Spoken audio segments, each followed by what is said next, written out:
Hello lords and ladies, my name is Archaic King and welcome to Cartoon Hangout, your place for all things cartoon. I finally managed to watch the first episode of Miraculous Ladybug after a few days of freaking out over not finding the English dub. If you recall, I did a first look video on the show a couple months ago, so I'm very excited to get a chance to review it. So Miraculous Ladybug is a superhero show about Marinette, otherwise known as Ladybug. From what we learn in the first episode, the Bubbler, she used something she refers to as a Miraculous to transform into her superhero persona. This object takes the form of a pair of earrings for her and a ring for Cat Noir, aka her school crush Adrian. In this episode, we don't really get any sort of origin for how Marinette became Ladybug, which is something cartoons do from time to time, which sort of bugs me, pun intended. While we don't know how she or Adrian became who they are now, we do learn some things just by observing. For example, apparently Ladybug's Miraculous has a timer, and if she uses Lucky Charm, a weird ability that seems to give Marinette some random object to help her in different situations, she has an even shorter time before she reverts back to her civilian identity. It's an interesting twist on the show and one that will make the action and drama of the show more fun. We're also introduced to how the show will come up with new villains each week for Ladybug to fight, namely Hawkmoth evilizing people into a coma using butterflies. Fly away, my little Akuma, and evilize him. I don't know if evilizing is a direct translation or what, but it does sound a little bit lame. Surely the writers could have thought up something better sounding. It doesn't really matter, but it's just something that made me roll my eyes during the episode. Oh, am I the only one who has already figured out who Hawkmoth is? He's obviously Adrian's father. I mean, both characters are voiced by the same person. While that doesn't always mean the characters are the same, in this case I think it's painfully obvious. So as I mentioned earlier, Hawkmoth turns people into Akuma to do his bidding. In this episode, it's Adrian's best friend Nino, who I swear is trying too hard to act like he's hip. No more adults means total freedom! This is so sweet! Off the hook! Although that could very well just be his personality. Some people act like they're from a different time, I guess. It is a better explanation than the writers actually believing kids talk like that, but then what do I know about kids today? I did say the word hip. And while a supervillain whose powers involves bubbles isn't necessarily coolest villain, in retrospect, it's a good first villain for the show. I mean, hey, Spider-Man's first villain was a dude named Chameleon. Not the coolest sounding name. And finally, let's talk a little bit about Marinette, who is probably one of the most adorable cartoon characters, next to Mabel from Gravity Falls. Hi, I'm in Adrian's class and did I already say that? I'd say she steals the show, but she's the main protagonist, so yeah. Throughout the episode, she tries to deliver a birthday present to Adrian, and even when she does, his father takes credit for it. Tough luck, girl. So that's the first episode of Miraculous Ladybug. Although not exactly like I was expecting, it's still a pretty fantastic show thus far. The CGI is great for a cartoon show, and most of the voice actors were great choices, with maybe the exception of Nino's. I think if you're not really feeling Marvel's selection of superhero cartoons, or DC's lack of any besides Teen Titans Go, then I'd heavily recommend you give this series a shot. I hear there's already a second and third season planned, so while the show has just premiered here in the West, it's obviously been something of a success internationally. Let me know what you thought of this episode. What was your favorite part? I think mine would have to be this. You can do it, you can do it! I can do it, I can do it!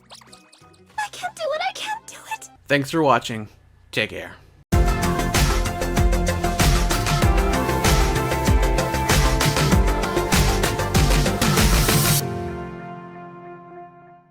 Hello lords and ladies! My name is Archaic King and this is Cartoon Hangout, a special series all about cartoons. Today I'm reviewing Miraculous Ladybug Episode 2, Mr. Pigeon. If you thought the Bubbler was a lame villain, then make way for a pigeon themed one.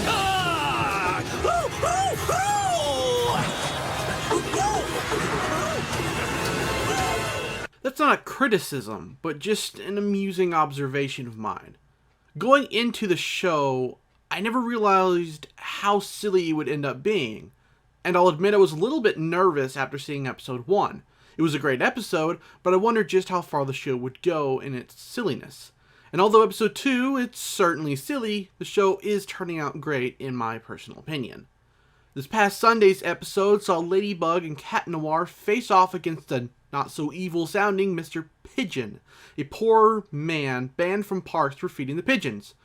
You can't help but feel sorry for these characters who Hawkmoth evilizes, which still sounds pretty lame, but that's most likely the intent. None of these characters are truly bad people, they've just been taken advantage of. However, as I mentioned a couple of minutes ago, Mr. Pigeon is somewhat of a lame villain. Not just in his name, but the fact that other than controlling pigeons and having them form crazy shapes like airplanes, he doesn't seem to have the power of flight. I'm sure there was a reason for that absent power, probably so he could stand on top of pigeons and look silly. On the flip side, this episode's side plot revolved around a design contest, which introduces us to Marinette's interest in fashion designing. Derby hat, derby hat, derby hat, derby hat. I don't have any derby hat designs. Now, it could probably come off a little cliche of an interest, given that they live in France and Marinette being a girl, but it does add some more character depth to her, to our main protagonist. Plus, it was also fun seeing her butt heads with her rival Chloe.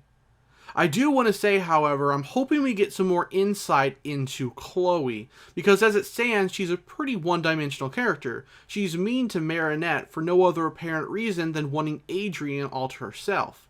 The character reminds me a little of Sissy from Code Lyoko, but even that character ended up getting some depth.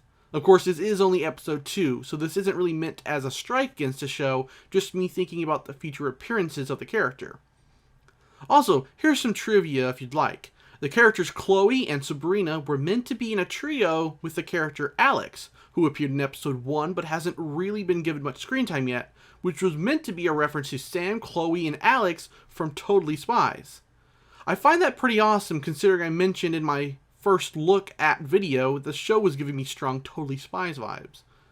Oh, and just to throw some more cool facts your way, not only is Chloe's color scheme, yellow and black, possibly meant to resemble a bee, as in she's the queen bee, but her last name, bourgeois, means of or characteristic of the middle class, typically with reference to its perceived materialistic values or conventional attitudes.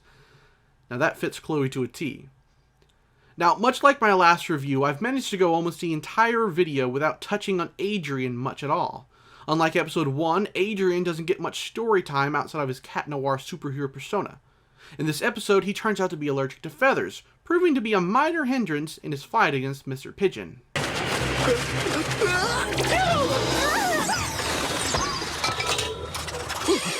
So much for the element of surprise. What I find hilarious is that even when Marinette discovers that Adrien is allergic to the feather in her hat at the end of the episode, she still doesn't get suspicious. Probably because it's far too early in the series for that to happen, although it's still pretty ridiculous. Anyway, in the end, despite Chloe stealing her design, Marinette is able to prove that she owns the design. A small victory for our beloved heroine in her quest to get that leather-clad booty. Sorry, I had to say that. In the previous review, I talked about how I'm surprised no one else is talking about how similar Adrien's father and Hawkmoth are.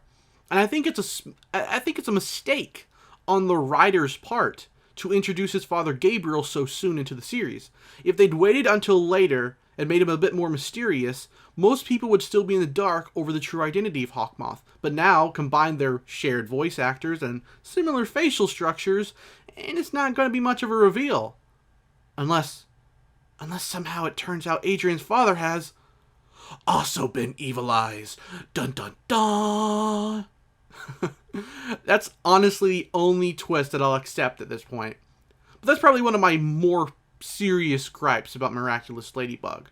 Everything else is either part of the show's charm, i.e. silly villains, or excusable considering how early we are in the series, i.e. the lack of depth of Chloe's character. But that's all I've got to say about this episode. We did get to see more parkour action from Ladybug, makes sense considering the French origins of parkour, which was really cool to see in motion, so that's always a plus. I think the series is going to get even better with each new episode, if I can be so bold.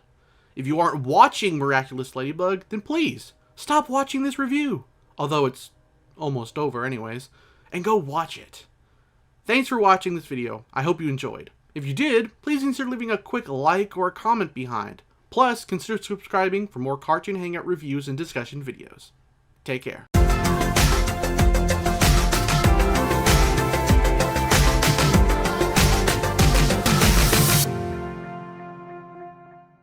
Hello lords and ladies, welcome back to Cartoon Hangout for a new Miraculous Ladybug review. Sorry for it being a little late, but I was tired yesterday and didn't feel like doing much of anything. That aside, let's get to the review. Episode 3 of the English dub, Stormy Weather, is the first episode we deserved. In fact, it's technically episode 1 of the original release of the show. As good as the other two episodes were, I felt the choice of villains were the weakest part. The villains aren't horrible, but Stormy Weather, to me, seems like the perfect first villain. I mean, compared to Bubbler's bubble powers, or Mr. Pigeon's pigeon controlling powers, the ability to manipulate the weather puts her in the same category as Storm of X-Men fame.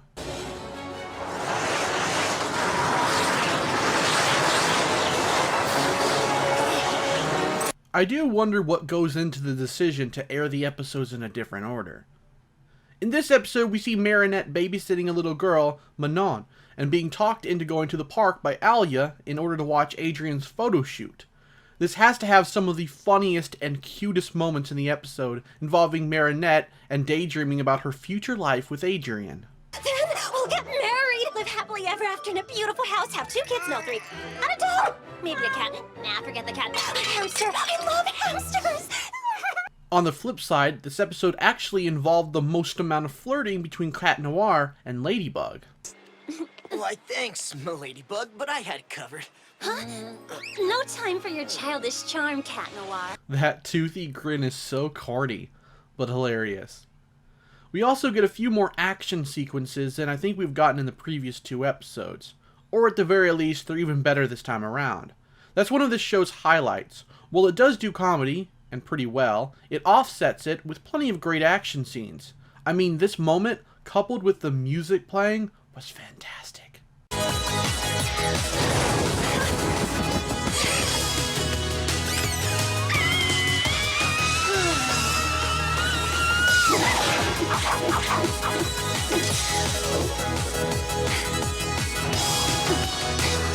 Get out of here, you nasty bug. Going back to the villain, Aurora Boreal, a not-so-subtle name, becomes Stormy Weather. Really cool villain, not so cool sounding name. Being the first episode originally, we don't actually hear Hawkmoth mention evilizing at all. In fact, Ladybug is the one who says that word. I've heard we'll eventually get origin episodes, so I'll just assume she's not the one who coined the phrase, and she actually heard it from Hawkmoth. Speaking of old Hawkmoth, he comes across more sinister in this episode than the other ones, despite still having a really odd smile.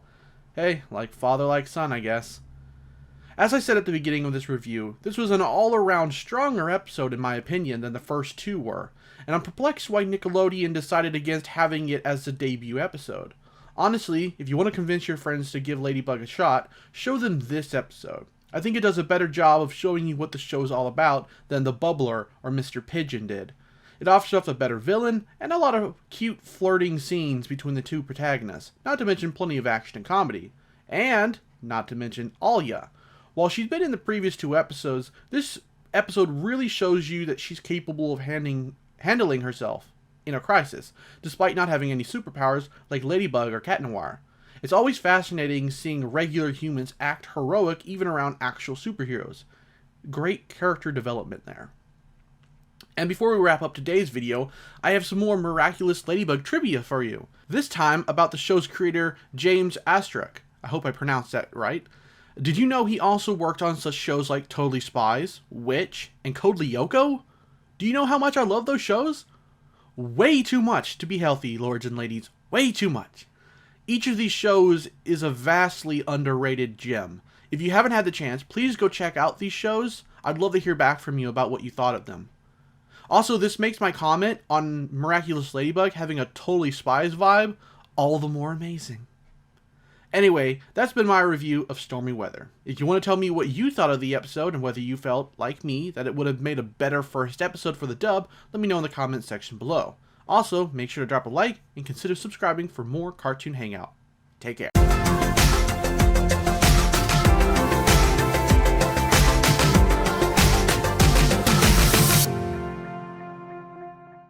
Hello lords and ladies, welcome back to Cartoon Hangout, your place for all things cartoon, and today that means a new Miraculous Ladybug review, even if it is a day later than it's supposed to be. Turns out that episode 4 of the English dub, Timebreaker, actually is the 4th episode of the series, which is a first considering how Nickelodeon has been airing them out of order. Well, not really airing them out of order, just in a different order. So it's cool that we're back on track temporarily.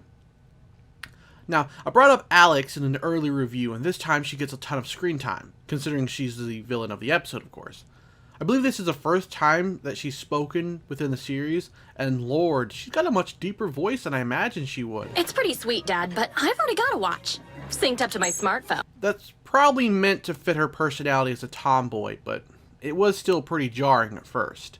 As supervillains go, she's got an interesting, if not all that visually spectacular power. The ability to time travel. The catalyst that gets her akumatized? A very special watch her father gives her is broken by her friends, and she goes back in time to get it back. Now, I've raved on and on about this show's action scenes, as they've all been great up to this point, but for some reason, this episode has some disappointing ones. I'm going to chalk that up to Timebreaker's powers. Since her touching you makes you disappear from time and gives her energy in order to go back in time, the action scenes have to navigate around that fact. So we end up with scenes that are just a really dramatic game of tag. Although I do want to applaud the writers for not making Timebreaker very overpowered, as one could easily become with time-traveling powers. Instead of just being able to go back and forth through time, she has to absorb the energy of people to power her skates up for the journey. And I'm gonna go back in time and save my watch, using all you punks to do it. Go back in time? What did you do to Kim? Why is he fading? I needed his energy. While we're on the negatives, a few of the animations in this episode are somewhat bad, or out of place. Take a look at the face Ladybug makes when her friend disappears. It's something of a dramatic, horrifying moment, and this is a face she makes? It comes off far goofier than I think the animators intended it to be. Other than the boring action scenes and the weird facial expressions in this episode, I'd say it's still a decent enough episode. It's obviously the weakest overall, but it's not so horrible that I'd give it a low rating, if I even gave ratings, which I do not. With the negatives out of the way, let's talk about what I enjoyed. Obviously, time travel will always be a very confusing subject to use in fiction, but this episode pretty much sidesteps most of it. The characters simply went back in time, and that's it. No talk of paradoxes or anything of the sort. We even get the moment I was looking forward to the most in this episode. Unstoppable on the ground. So, what if they're not on the ground? 2 ladybugs? I'm in heaven. Oh, Cat Noir, never change. It got even better when the 2 ladybugs teamed up with each other.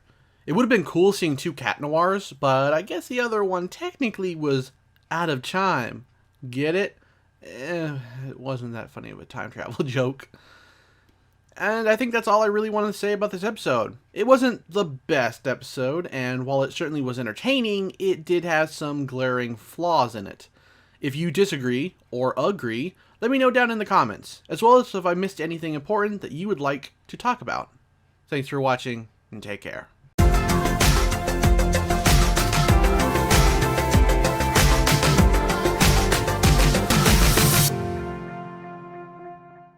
Hello lords and ladies, my name is Archaic King, welcome back to Cartoon Hangout, your place for all things cartoon. It's a brand new year, which means brand new cartoons to review and talk about. Sorry for this review being a day later than I had intended. Not only that, but somehow I watched next week's episode instead, and was writing its review when I found out. I'm such an idiot. Anyway, let's talk about episode 5, Copycat. Hijinks ensues when Marinette accidentally sends an embarrassing message to Adrian and has to rush to find a way to erase her confession of love. Hey, hot stuff, this is Marinette. I'd ask you on a date to a movie, but I've got such a crazy crush on you that the only way I can talk to you without foaming at the mouth is over this stupid phone. Pretty ridiculous, right? If you wish to hear your message again, press 1. If you wish to erase your message, press 2. Which causes her to be late for a ceremony in her and Cat Noir's honor. Doing so allows Hawkmoth to get the artist in his clutches and transforms him into Copycat, copycat of Cat Noir. At this point, if you've seen a lot of movies and shows, you've undoubtedly seen variations of this episode's plot countless times before. In fact, you could probably look at many cartoons in the past decade and find more than a handful that have used this plot before. But that's not me criticizing the episode. I actually adored this episode to pieces for several reasons. For instance, While in previous episodes we've seen Marinette struggle with living a dual life, in this episode we see her really struggle with it and choose to put herself before her responsibilities as Ladybug, which ends up having a negative consequence because her being late is partially what led to Theo becoming Copycat. That's what's so fun about superhero fiction. It's not just about the action or the colorful spandex, it's about seeing how someone copes with living a double life and how they attempt to balance their personal life and the responsibilities that come with their superhero life and its own responsibilities. While Miraculous Ladybug would still be fun even if that factor was missing, I think it's a good element to have. I'm hoping that eventually we see some more of how Adrien balances his secret life. And while every episode is filled with plenty of funny moments involving Marinette, this one probably takes the cake for me. From that awkward moment at the beginning when she accidentally professes her love for him in a voice message, to when she apparently knows his schedule and keeps track of it via a large pull-down calendar. Of course! He's got fencing club after school, that's why he didn't pick up. It ends in exactly 22 and a half minutes. You are seriously insane. You know that, right? Cause that's not creepy at all, Marinette. Now your mileage may vary, but if a girl in my class knew my every move, I doubt I'd find that very romantic. That's more of a sign of obsession, not love. And there is a difference, let me assure you. It was also pretty interesting seeing Cat Noir on the run from the police, although it doesn't last very long, and doesn't actually resolve itself by episode's end. Or at least it doesn't resolve itself the way I'd hoped. It could have helped to include a scene where the police apologize to him or something, but it's not that big of a deal, as the episode was still very good. I'm assured that an origin episode is coming, so maybe that will show the cops being more hesitant to allow vigilantes running around their city. I can't believe I've gone on this long without really discussing the villain of this episode, Copycat. Partly because the villain is basically Cat Noir, well, evil Cat Noir anyways. There's not much to discuss there. The concept is, of course, heavily tread upon, even if it is an interesting one. I think the best shows use this story plot and use it to explore the person being copied. Maybe they learn something about themselves, or it challenges them in some way. But that doesn't really happen here as it's played straight. At the very least, we did get a moment such as this. I'm so glad you could tell the real cat from the fake one. Once I figured out which cat was really in love with me, it was a no-brainer. Oh, better help the fellow out. His crush just got crushed. That makes two of us. Did your heart break too? Mine did. So to wrap things up, fairly good episode, even if it doesn't do anything too new with the Copycat story, but it makes up for it with plenty of great action scenes and several standout hilarious moments, such as Adrien reacting to Copycat's cat puns. This painting is the cat's meow. Cat's meow? Not only is that person a fake, he's a terrible fake. Sure, Adrien, yours are so much better. Imagine an eye roll here. It helps with the visualization. And that's my review of Copycat. Do you agree with me or disagree? Let me know in the comments below. If you have time, make sure to drop a like or a dislike if you want, and consider subscribing for more Miraculous Ladybug reviews. Thanks for watching. Take care.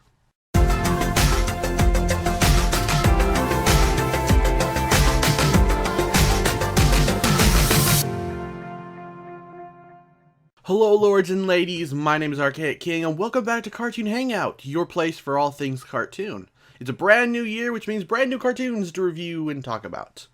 So this Sunday's episode was the Pharaoh, and I have to say it was probably one of my favorite episodes thus far. Not only do we get the coolest looking villain with a bag of visually interesting powers, but some more information on the Miraculous and the Kwami, but we'll discuss that further into the review. For now, let's talk about the episode's plot. In this episode, we're introduced to Alex's older brother, who ends up being transformed into Pharaoh by Hawkmoth. My precious Nefertiti will come back to life. Seems like his entire family just attracts Hawkmoth, doesn't it? Well, the father hasn't been turned yet, but give it time. Give it time. If you recognize his voice actor, it's because it's none other than, I'm going to horribly mispronounce his last name, Vic Mignogna, or Mignogna, who also voiced Edward Elric of the anime Fullmetal Alchemist. Hard to believe, huh? And he gets a cool villain design, as I said above, along with some really sweet powers. Basically, as the Pharaoh, he can harness the power of the Egyptian gods. Thoth creates magical time bubbles that freeze people. Sekhmet gives him incredible strength. Anubis allows him to transform people to mummies. And finally, Horus gives him the ability of flight. Although, upon some research, technically the show seems to have taken some liberties with these Egyptian mythologies, as Thoth was the god of knowledge and writing, not time. Seems a little overpowered, doesn't he? This villain definitely needed the combined might of Ladybug and Cat Noir to defeat him. And along the way, we get something of an origin story for the Kwami that Marinette and Adrian use. As revealed later in the episode by Tiki, she and other Kwami are over 5,000 years old, and that there's always been a Ladybug, and likely a Cat Noir. This is a pretty awesome backstory, and more than a little bit reminded me of the Witchblade, that series. If you're not sure what that is, it's a comic book about a woman who uses an artifact known as the Witchblade that has been used by many women throughout history. So now you see why it reminds me of that. Back to the villain of the episode, though. While I absolutely dug the Pharaoh's appearance and powers, his human identity, Jalil, was just a teeny bit disappointing. I get that they were trying to contrast how he appeared with what he would look like when he's evilized, but the glasses were probably overkill, as they looked more like something my dad would have worn decades ago than something a young man would wear in modern times. However, if I wanted to give the writers credit, I'd say since he's in ancient history, and maybe more than a little like a hipster, maybe he wore them on purpose. Oh, and if you wondered why Marinette was dead set on getting her history book back, it's because she'd written her name in it, as you usually do with school textbooks. It wasn't mentioned in the dub, but it was in the sub version. It's weird that the dub would leave that out, as it kind of explains things if you weren't sure, but I guess they figured people would piece it together, because it's kind of obvious since you write your name in school textbooks. At least I did.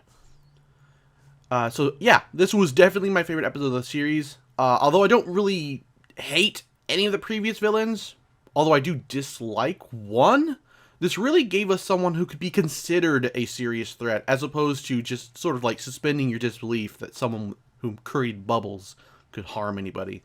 And of course, it doesn't hurt that he looks really cool, right? He's awesome looking.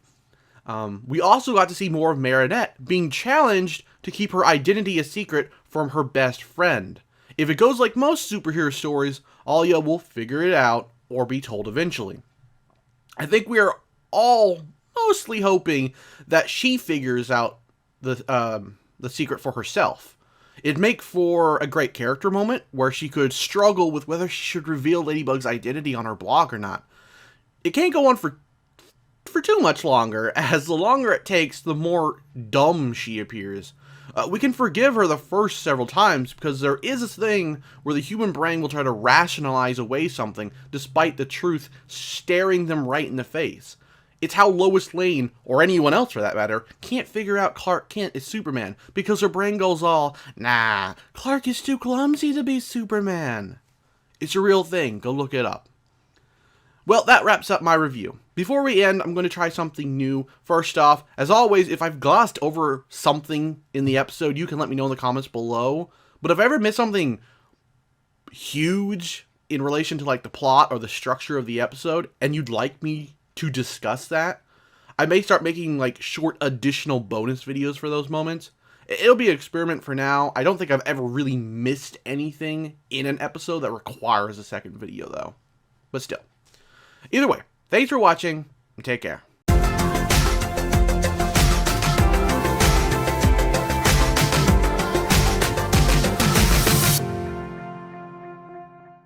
Hello lords and ladies, welcome back to Cartoon Hangout, your place for all things cartoon. Unfortunately, the site that I watched this show on didn't have this up until late last night, so I'm only getting around to reviewing it now. Let's get to it then.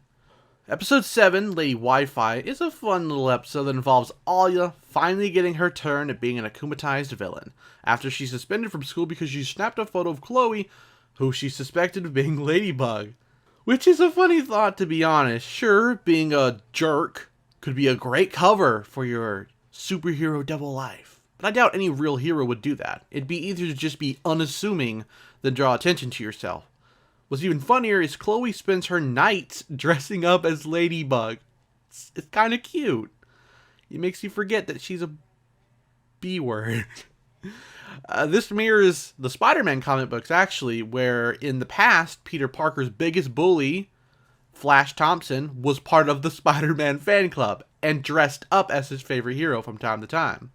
So all kinds of irony there, considering Chloe picks on Marinette relentlessly, who really is Ladybug.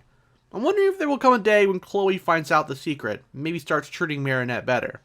I doubt it happens in Season 1, because pretty sure a fan told me that so far in the sub version, she still acts like a jerk. Now, I really like that Alia was the villain of this episode, and her powers really fit who she is, which makes for a great inversion of herself. She seeks out the truth, and her akumatized version does the same, but with more of an evil intent. Now, while I did enjoy the whole friend versus friend thing that this episode was going for, the fact that Marinette didn't view it as fighting her friend but as saving her, and that characters seemingly have no memory of being akumatized, doesn't give us any sort of deeper look at Alia, or her friendship with Marinette, or even with her quest to unmask Ladybug.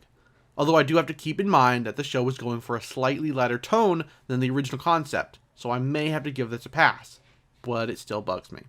Not that this episode was a letdown in any way. No. As I said, it was really fun seeing Alia get her chance to be the big bad, even if from time to time she didn't come off that villainous. A few times it was just melodrama that didn't really come off seriously. Came off more corny. And the idea of a villain whose power comes from herself is pretty silly, but genius at the same time. In a time where a person's cell phone is almost an extension of who they are, it's interesting to see it take on more of a negative connotation, literally, in this episode. I'd love to see some of the past Akuma that older Ladybugs have had to deal with. Can you imagine an old-timey telephone villain? Or a telegraph one? Oh man, someone make some fan art of that. I'll definitely feature it in a video if you do. In this episode, we also see that Adrian is becoming more and more interested in who Ladybug really is. Although there's only been 7 episodes thus far, in the earlier ones, he didn't seem all that interested in who she was under the mask. However, after the Copycat incident, I think it's become something he's thinking about more often. Heck, in this episode, he asks about her identity twice, the second time being the most heartbreaking. Stay!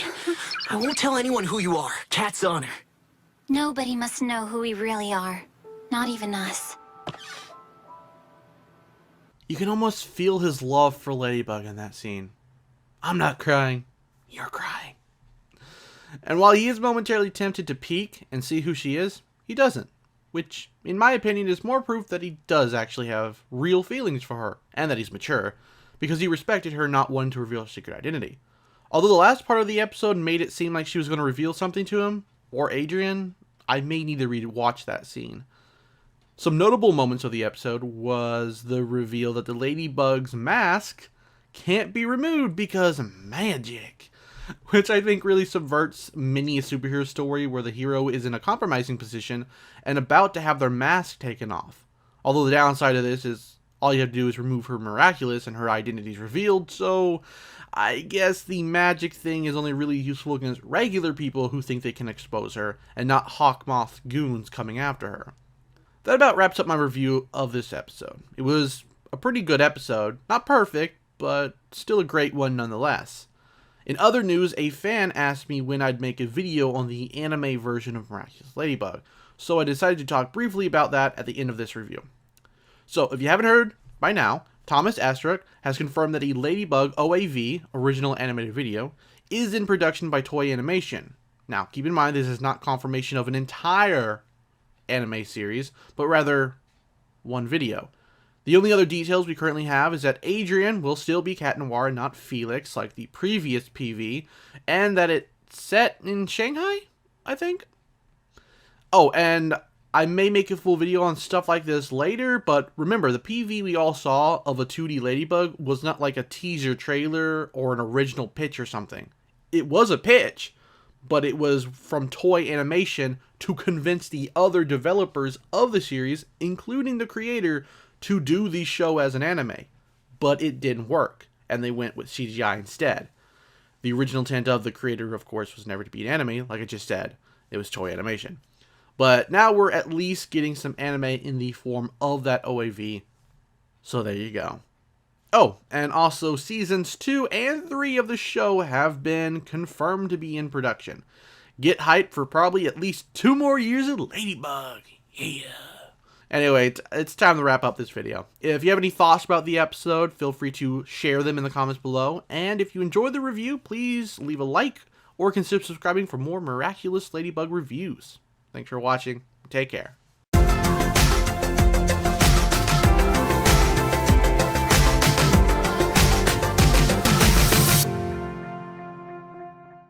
Hello, lords and ladies. Welcome to Cartoon Hangout, your place for all things cartoon.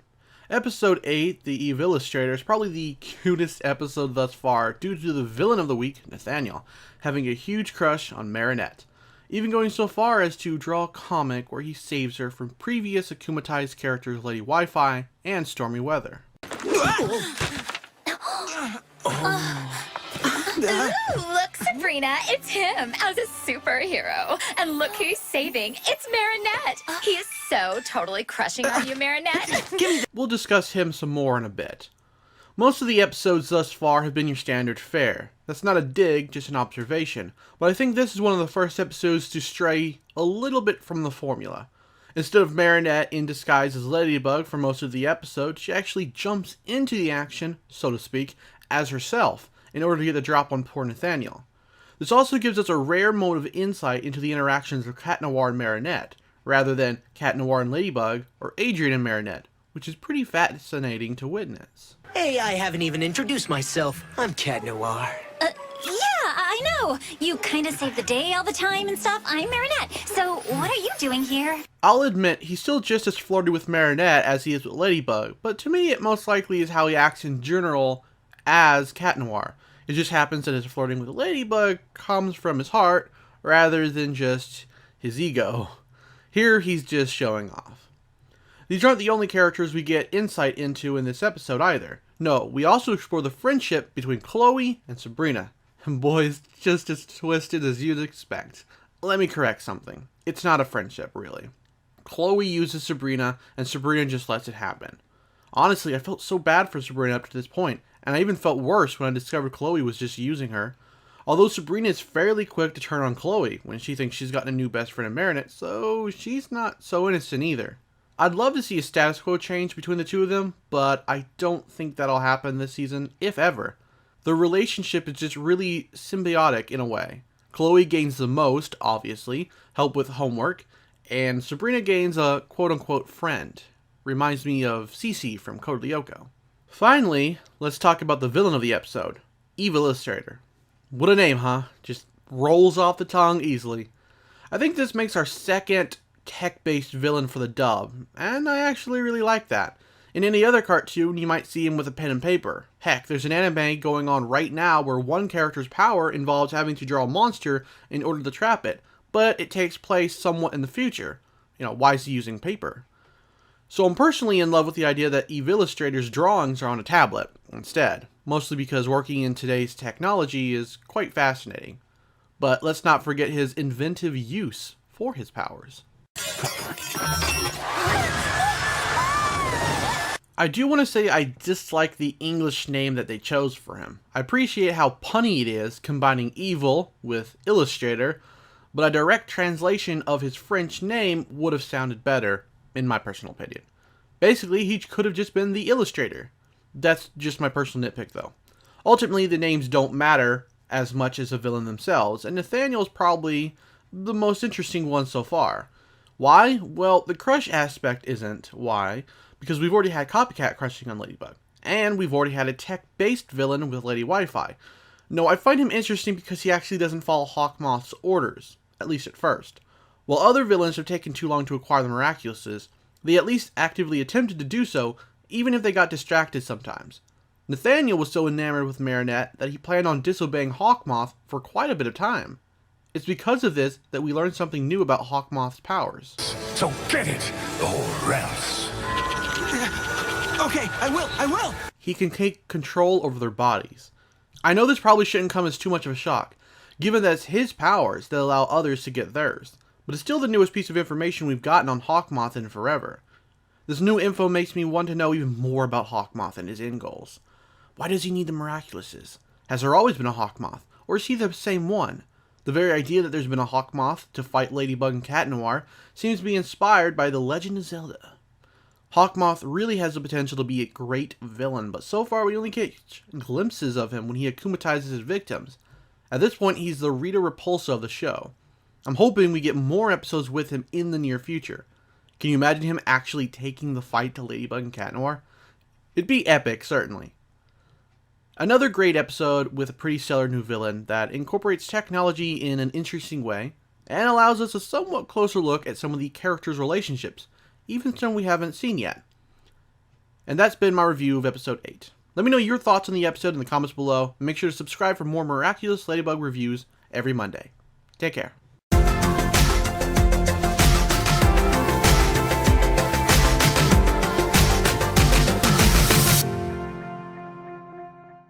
Hello lords and ladies, welcome to Cartoon Hangout, your place for all things cartoon, and today that means a somewhat late review of this past Sunday's new episode of Miraculous Ladybug. The episode in question, Rogercop, involves a cop we've seen in past episodes becoming a RoboCop wannabe out for justice on the mean streets of Paris. I think Miraculous Ladybug is aiming to take Adventure Time down when it comes to focusing on background characters. I wouldn't say it does it to the same degree, but it's cool to see characters we've seen in previous episodes suddenly become the baddie of the week. I do worry about what will happen when we exhaust the background characters we've seen so far. We'd probably be moving into Season 2 at that point, and hopefully a change up in how villains are chosen. Actually, we'll talk more about that later in the review because I do have something to say. Going back to the plot, we also get to see a bit more of who Marinette is. In trying to prove her own innocence and make a point about accusing people without proof, she ends up doing the exact same thing as Chloe does to her. Papa, she called me a thief. I'm just defending myself. You're also accusing all of your friends like Chloe's doing to you. I really do love when a show doesn't paint the protagonist as constantly right or good. If there's one thing that superhero stories have done well ever since Marvel created their own universe, it's flawed human characters. We're also treated to even more information on what Hawkmoth's end goal is, and it's apparently world domination. Not the most original goals for a supervillain, but maybe we'll delve more into his plans in future episodes. For now, I'll say I'm slightly disappointed, but I'm willing to wait and see. The best kind of villains, in my opinion, are the ones who see themselves as the heroes of their own stories. Does Hawkmoth see himself that way? We'll see. So let's get back to Rogercop. Okay, so maybe some of you might be too young to remember, but RoboCop is a thing. Oh wait, they made a new movie, didn't they? Well, that was kind of a mediocre movie. RoboCop is basically a cop who was killed and then revived to be a superhuman cyborg cop. And he talked in a very robotic voice and was hell-bent on serving justice. Just like Rogercop, down to even his voice and his armored look. Although he actually has more in common with this version of Batman, when Bruce Wayne was missing and James Gordon took over to be Gotham's police-sanctioned Bat-Cop. When I first saw Rogercop, I was pretty excited to see a RoboCop reference, but I'm also not as impressed because there's not much of a twist other than, being a pawn of Hawkmoth. I will admit to agreeing slightly with what Rogercop was doing. Well, not the methods, but he did have a huge point about the mayor abusing his power. I'm surprised it didn't result in the mayor being fired at the end of the episode. I'm really hoping for that towards the end of the season because holy crap, the mayor is incompetent. I think we also get a pretty cool action sequence in this episode, namely when Cat Noir and Ladybug are fighting Rogercop on top of a flying police car thousands of feet in the air. I'd personally be terrified of attempting any combat in that situation, so kudos to them for keeping their feet firmly planted. Well, for a little while at least, because they do eventually fall off. Before we end the review, I want to once again congratulate the writers on how villains are chosen in this series. I've probably said this at least once before, but it's pretty refreshing to see that instead of the villains already existing or being created, a la Power Rangers style, it's just poor, regular people being preyed upon. Hawkmoth uses their insecurities about themselves or the troubles they're facing to transform them. And if that doesn't have deeper implications into what it's like being human, then I obviously haven't slept much, and I'm reading too much into it. Sorry. Ultimately, this wasn't an incredible episode, but I did enjoy watching it. We got to see another facet of Marinette, Plague caused Adrian and everyone lots of trouble, and even if it wasn't the best motivation for a villain, we did at least learn more about Hawkmoth's end goals. If I ever give ratings, it'd be a B, but I don't give out ratings, so have this cute clip of Cat Noir getting dropped. Well, hey, I am head over heels to see you, m'lady. Wow! I ship it so badly it hurts. Anyway, that's my review of Rogercop. What did you think of it? Let me know down in the comments, and I'll see you next week for another review of Miraculous Ladybug. Take care.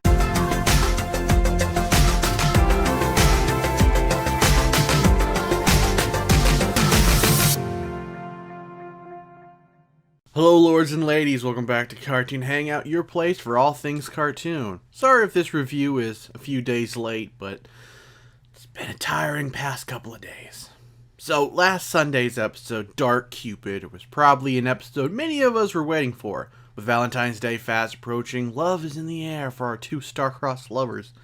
Obviously, only 10 episodes in, things can't be that easy, so things don't go as planned for anyone this episode. This time around, it's poor Kim, who has been akumatized. A sentence I never thought I'd say, considering Kim's extremely rude, but this episode does show he has a sweet side, which is unfortunately wasted on his crush Chloe. I think it's amusing that despite being a jock, his supervillain identity is Dark Cupid. I do have to admit his costume isn't half bad. He looks like an evil angel from the X-Men comics. His powers aren't all that great, offensively speaking, but the concept of turning people's love into hate on Valentine's Day is an interesting one. The black lips thing was a bit over the top, though. It looked fine on the females, but horrible on the guys. As for Marinette and Adrian, both are preparing to confess their loves for one another. We spend a bit more time in Adrian's head this time around, as he's very down in the dumps for not being able to think of a poem for Ladybug. Aw, that poor boy's frustrated because he can't finish the poem for his masked sweetheart. I don't need a poem when I can tell her to her face. I love you. It's a really cute moment, maybe a bit heartbreaking to see him pine for her so much. It's so ironic that Marinette wants nothing more than for Adrian to love her, but if he just stop and let Cat Noir say what he wants to say to her, she would get that. Luckily, the show hasn't pushed this so far it becomes annoying. I think we've all seen at least one show or read one book where you spend far too much time wondering, will they, won't they? In stories like this, there's always a stumbling block, whether it manifests as a romantic rival, or the characters themselves, or just downright poor writing. Twilight. As for the moment that Asterisk teased would break the internet, well, that would be this lovely moment here.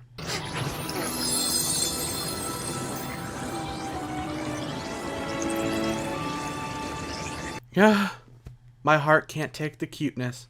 You know what's even cuter? Ladybug, literally chasing after Cat Noir, trying to steal a kiss to break the spell, and him actually freaking out. Get back, you savage! Here, kitty, kitty, kitty, come here! What a savage indeed. I'm sorry, I cracked up so badly when he said that. He spent so long chasing after her that to see the show flip that around on him is quite hilarious. It would have been interesting if we'd seen her at the end of the episode thinking about that kiss and being confused about her feelings for Adrian, but then adding growing ones for Cat Noir. Now, I did say interesting, but I don't necessarily want that to happen. I think it happens a bit too much in fiction.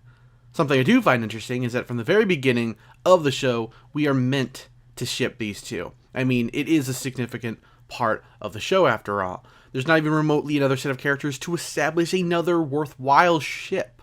Now, that could be something they add in later episodes, or even a second season, but for now it's actually somewhat refreshing. I think maybe people are a bit tired of the love triangles, and the love rectangles, and whatever love shape you can think of. We're tired of lazy writers throwing in roadblocks when there's never really any fear of that main ship being sunk.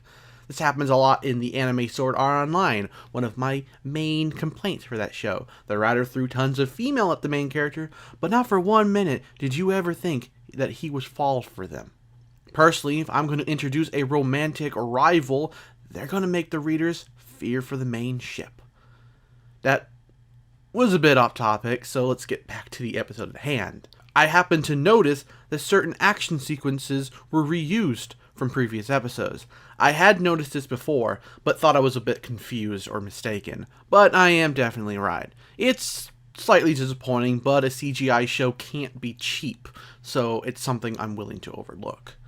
In conclusion, this was an excellent episode, despite some usual roadblocks placed in the way of Cat Noir and Ladybug expressing their love for each other. The villain was visually interesting with a decent set of powers, and actually was a bit more of a heartbreaking moment for the character Chem. I think from now on, I'll be much more sympathetic towards him after seeing him in such a vulnerable moment. How about you? Any thoughts about Dark Cupid? If so, let me know in the comments below. And thanks for watching. If you enjoyed this video, make sure to drop it a like, and I'll see you next week for another Miraculous Ladybug review. Hopefully not late. Take care.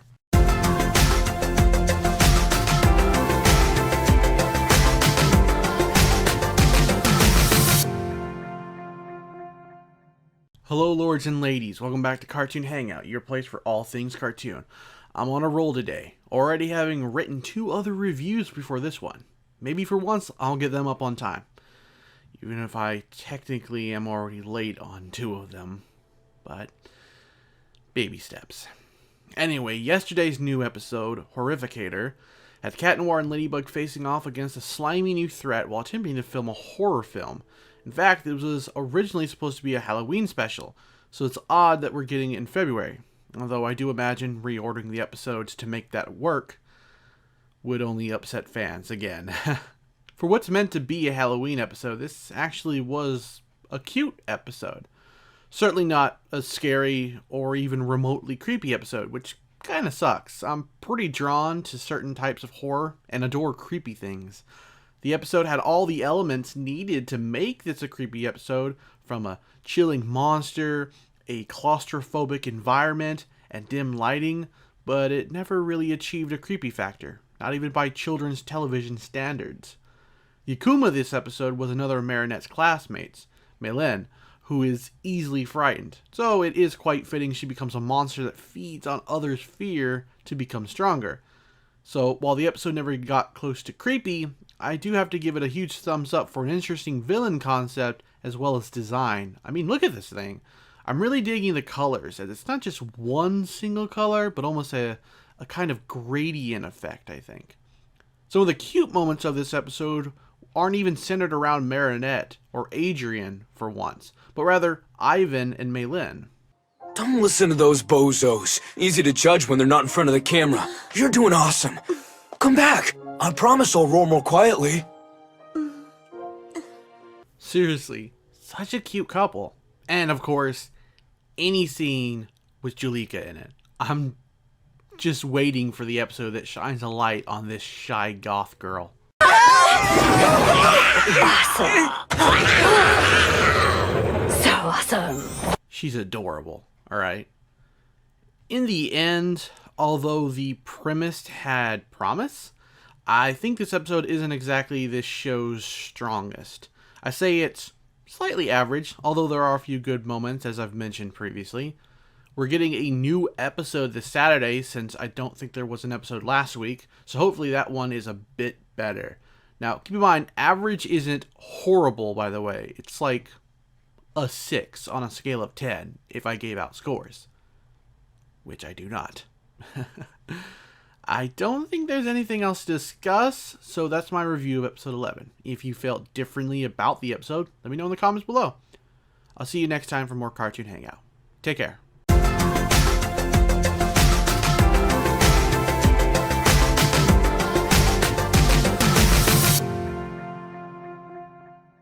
Hello lords and ladies, welcome back to Cartoon Hangout, your place for all things cartoon. Since there wasn't a new episode of Ladybug yesterday, and considering I'm a week behind on this review, I figured it'd be best to have this up as soon as possible. Now, last Sunday's episode, Darkblade featured Ladybug and Cat Noir in a duel against an honest-to-goodness knight. And I think this villain just quickly climbed into my top villains of this show. More on that in a bit. Darkblade trying to steal control of Paris wasn't the only thing happening in this episode. No, this episode also featured a political battle between Marinette and, guessed it, Chloe. Who else would it be? Now, I really like this little subplot because it allowed us to once again explore Marinette's character and even a little bit of Chloe's.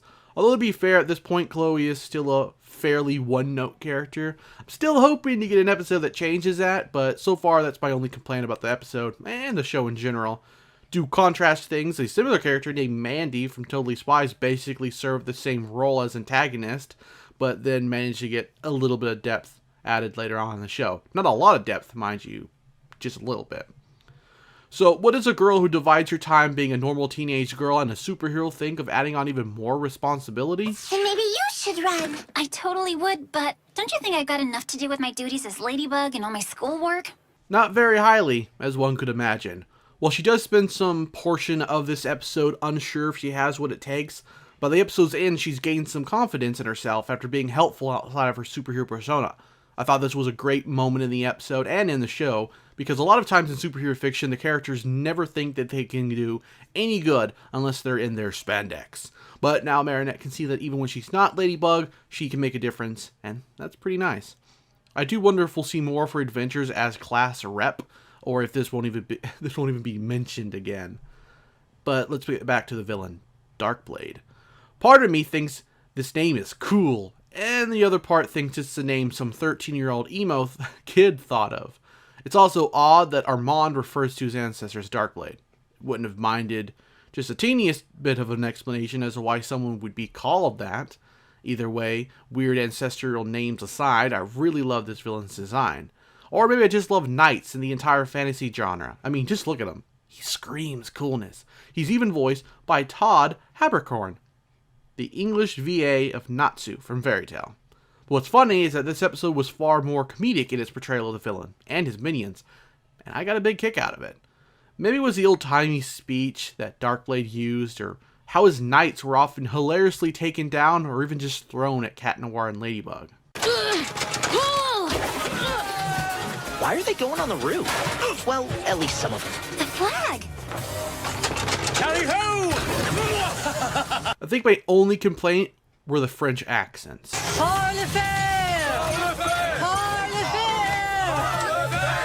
I'm not even remotely an expert on the French language, but the fact that the accents came off fake on a French cartoon is pretty bad. But that's just what I think. Maybe I'm wrong and they nailed the accents. If you watch the French version, you should let me know.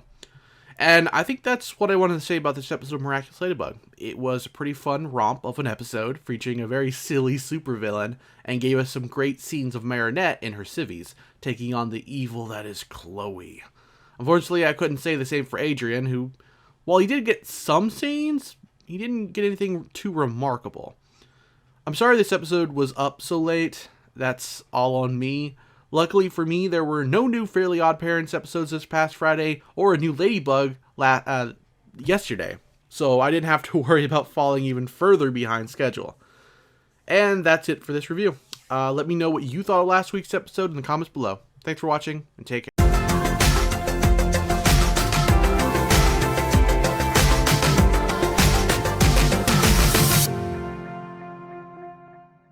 Hello, lords and ladies. Welcome back to Cartoon Hangout, your place for all things cartoon. It's been such a long time, but finally new episodes of Miraculous Ladybug are here. Sure, there's been episodes available online, but I wanted to wait for it to officially return. I have to be a good role model, right? After a long wait, I'm glad that the episode we returned on was The Mime. If you're going to be on hiatus, you'd better come back on a strong note, and not a disappointing one. It wasn't all wonderful, though, but I'll get to that in a minute. I believe I recall people telling me that I would love the Mime as a villain. Oh boy, do I. His powers are not of the visual sort, of course.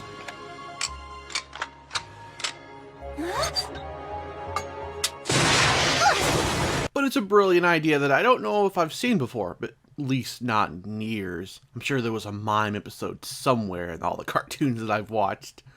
And as with all great powers, it does come with certain limitations. Namely, that he can only mime one thing at a time. I think that's probably writing 101. If you're going to use abilities or magic or whatever in your stories, it needs to have some rules, some limitations. So kudos to the writers of this episode. The subplot of Marinette accidentally erasing Alia's video of Ladybug was certainly funny, if not ground we've already covered in previous episodes, from what I remember anyway. So I don't plan on praising that particular part of the episode that highly. However, as I said, it did lead to some funny moments, such as this one towards the end of the episode. Show me! Only after I put it on my blog. There's no way I'm gonna lose this video. Hey! Aw, so cute. Above, I said that not all was great about this episode, and the moment I'm speaking of is the Eiffel Tower being cut in half by the Mime. That bugged me because it was apparently all part of Ladybug's plan for him to catch it. But you don't anger a villain so badly. He cuts down a huge monument that could kill people because you think he'll probably catch it with his mime powers. Maybe it's just because I recently saw Captain America Civil War, but it strikes me as the most irresponsible thing Ladybug has ever done. That could harm civilians anyways. So yeah, while seeing the tower being cut down with as epic as people told me it would be, it ultimately was an eye-rolling experience for me. I guess it's lucky for Ladybug that everything goes back to normal by episode's end, huh? I guess I should probably take that into account and probably think that maybe Ladybug knew that even if something bad did happen, she would win and everything would go back to normal, but still, very irresponsible.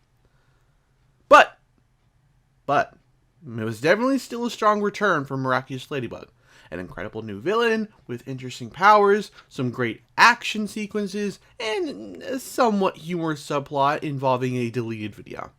Not to mention, it really feels as if things are things are coming to a boil with Hawkmoth. I know at the end of an episode he usually gives the whole "I will get you" spiel, but this time it makes me think we're heading towards a big confrontation with him. Or maybe I'm wrong and this really is just more empty talk from our head honcho. Well, that's been my review of the Mime. Let me know what you thought of the episode in the comments below. Thanks for watching. Take care.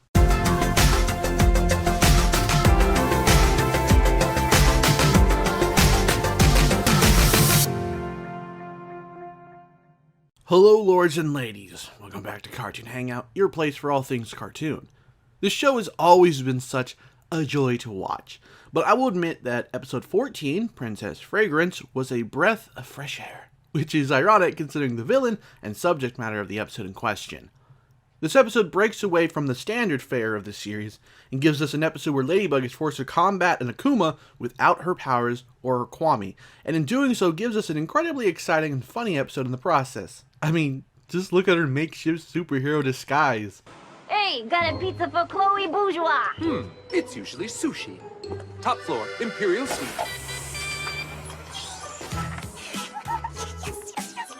I can just imagine her saying, "I'm here to deliver pizza and a butt whooping, and I'm all out of pizza." But let's back up a little bit.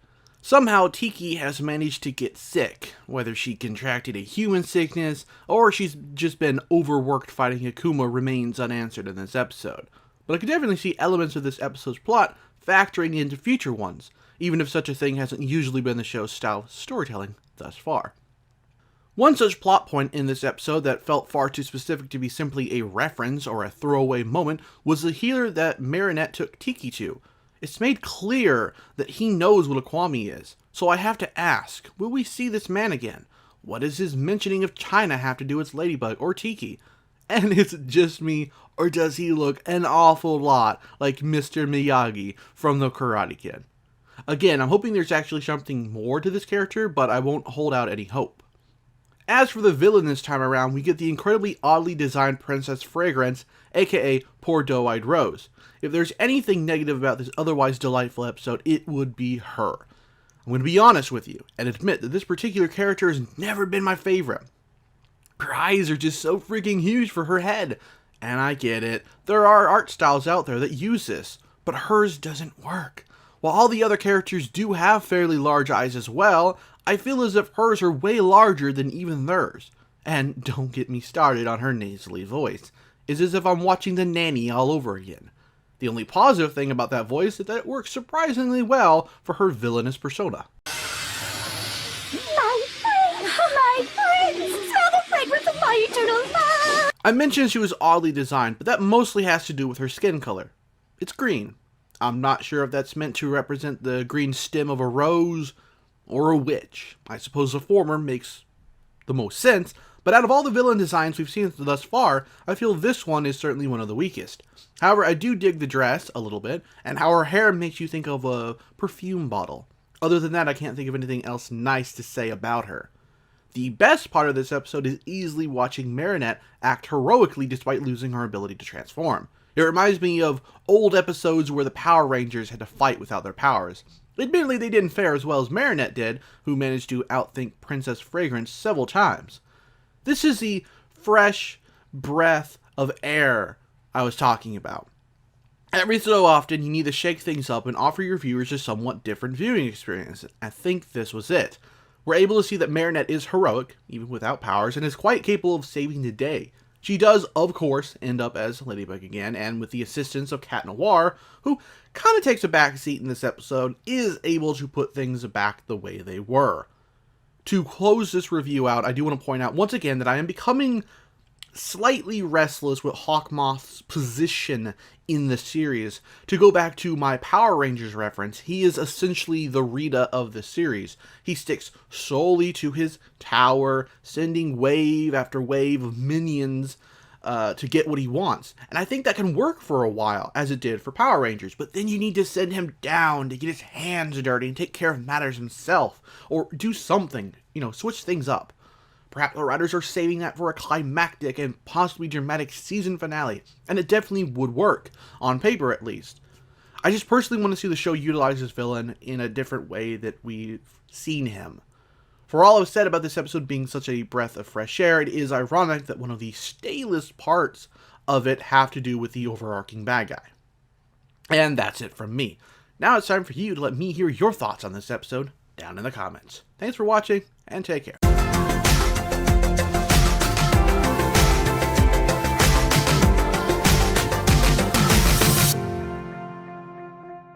Hello lords and ladies, welcome back to Cartoon Hangout, your place for all things cartoon. It's been quite some time since I reviewed Miraculous Ladybug. Even though all the English episodes were online for me to watch, I wanted to wait until they officially aired here in the United States. And the wait has paid off because we've finally gotten the origin episodes, which, if you can read, is what I'll be reviewing today.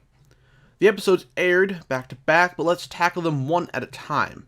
Then I'll sum it all up towards the end of the video, okay? Okay. As the title of these episodes indicate, this is the origin story for both Ladybug and Cat Noir, and boy, do I wish these were episodes 1 and 2. They're so much better than the first episodes we ended up getting here in the States.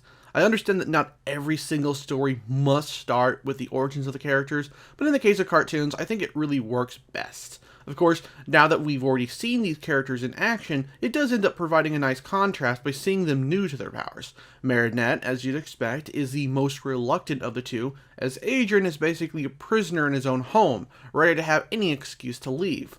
We see this even in their transformations, which is a really nice touch. Whoa! What is happening? Flag, close out! Wait, I haven't finished explaining!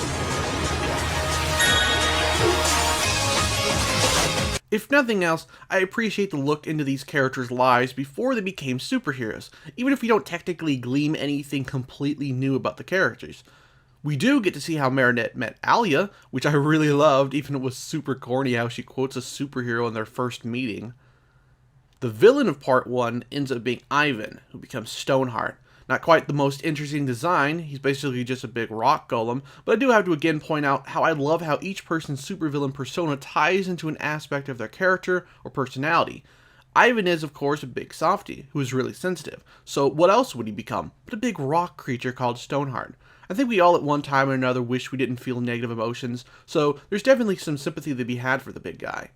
And something that I failed to mention when I was scripting this was how the people reacted, how the citizens reacted, and how the fellow students reacted to Ivan becoming a monster twice in these 2 episodes. And I think it's really interesting because we don't really see it in the other episodes because people know that Cat Noir and Ladybug are going to save the day. But in these 2 episodes, there's this real stigma against Ivan. Not just because, he's a big guy who's used to being picked on, but because they're afraid that he's going to become a villain, and that once a villain, always a villain. And I think that's a neat touch that I wish would get explored more in Season 2, because it hasn't really been explored much outside these 2 origin episodes right here. Some added details we finally do learn is who the old man was from some episodes ago. He's Master Fu, and he has some connection to the Kwami. Just from the first part, it seems like he may have once been a superhero himself or part of a team from ages ago. I didn't get a good look, but obviously he had the two Miraculouses Ladybug and Cat Noir end up getting, but it looks like there are a couple more, including his own. Are we going to see more superheroes in part 2, or maybe just season 2? I hope so. And speaking of, we also get to finally see Hawkmoth's Kwami, Nuru. I didn't even know he had one. I don't know why, but I always assumed Hawkmoth's powers were from a completely different source entirely and not connected to the Kwami or Miraculouses. It's weird that this is the only time we've seen it, and never again. But I'm assuming that we'll see more of his Kwami now that it's been introduced. Oh, and we do learn more about why Hawkmoth, who is so freaking clearly Adrian's dad going off his silhouette, wants the Miraculouses. The two of them, when held by one person, gives them unlimited power, it seems. Why just those two, I don't know, but here's hoping we learn more later. Now moving on to part 2, Stoneheart. This episode, along with the first part, really stands out from the typical episodes. You know, I can't stress it enough. It features the same content we're used to, but tonally it stands apart on some level. I wouldn't mind more episodes like these. As foreshadowed in part 1, Ivan does get emotionally hurt again, this time by his crush, and he once again becomes Stoneheart. I mentioned earlier in the review that I didn't particularly like his design, but to be more specific, it's because of how weird the textures look. From a slight distance, the monster looks fine, but when it zooms into him, you can see that not every bit of him is detailed, almost like parts of him are from a PS2 video game from a bygone era. It's not a huge problem, but it is something I'm not particularly used to when it comes to this show. I'm not claiming everything in the show has high quality textures, but they do look smooth at least. Anyway, this episode furthers Marinette's growth into the hero we know her to be from the past episodes. With every heroic deed she's done in these few episodes, she's become more and more confident, and that's very entertaining to watch as a fan, even if some of her dialogue is so perky it borders on cheesy. Let me make this promise to you. No matter who wants to harm you, Ladybug and Cat Noir will do everything in our power to keep you safe. Still, it was very exciting to watch her give that big speech partway through the episode to the city of Paris. And of course, we get to watch Adrian fall in love with Ladybug for the first time. Wow, whoever she is beneath that mask, I love that girl. Oh, it was so sweet. I'm looking forward to maybe one day seeing these two end up together. Just gotta be patient. Maybe in season 2. All in all, I think the quality of these episodes almost justified the long wait we had to endure. Well, almost. It was still a really long time. Anyways, that's my review of the Origin episodes. Let me know what you thought of them or what your favorite part was. I think mine had to be Alia referencing the X-Men and Spider-Man with this line. Uncanny, amazing, spectacular! Are you going to be protecting Paris from now on? How did you get your powers? Did you get stung by a radioactive ladybug? Thanks for watching, and take care.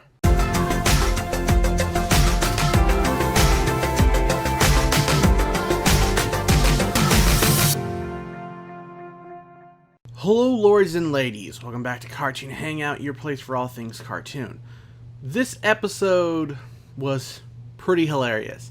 Maybe the funniest episode thus far in the series. At first, I figured this episode was going to have a huge cringe factor, because I've never been able to sit still during episodes with the premise of this one. And that's in reference to Nino being coached on how to approach Marinette, while she's being coached by Alia to talk to Adrian, who isn't actually there. Well, you've seen the episode, so I don't really need to paint you a picture. My initial problem with the setup for the episode was that we'd gotten 0 hints as to Nino's crush on Marinette. But in writing this review, I understand it could have just really happened recently. In fact, Nino almost says as much in the episode. So what started off seemingly rocky for me gave us probably some of the best comedic moments in the series to date, and I think that's saying something. The villain of this episode is Animan, or Animan, or however you want to pronounce it, and as powers go, he's nothing special. He's basically Beast Boy from Teen Titans. For the first time, I think, in this series so far, I was not really greatly entertained by the central conflict of this episode. Animan just, I don't know, wasn't really that interesting or amazing of a character. He can turn into any animal he wants, and he does make decent use of those powers throughout the episode, but it's not until the last third of the episode that he amps it up and turns into a freaking dinosaur. If he'd been using his powers a little more creatively before that moment, maybe I'd have liked him as a villain more. I think the only decent thing to come out of that confrontation was when Cat Noir thought Ladybug had been eaten, and when she turned out to not have been eaten, he hugged her instead of doing their usual pound it. Pound it?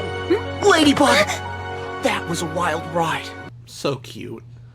Also, was it just me, or did he seem to linger on a picture of Marinette and her family a bit too long? There's been times that I wondered if he's becoming suspicious of her identity, but I'm probably wrong and I'm reading too much into it. Either way, despite a lackluster villain, I did really enjoy this episode thanks to the comedic subplot involving Nito and Alia. It was really funny. Let me know what you thought of this episode in the comments below, and for future reference, these reviews of Ladybug tend to go up on Mondays. Usually reviews are up a day after an episode premieres, but because I don't upload videos on Sundays anymore, that means the reviews are 2 days after the episode premieres. I hope that helps. Thanks for watching, and take care.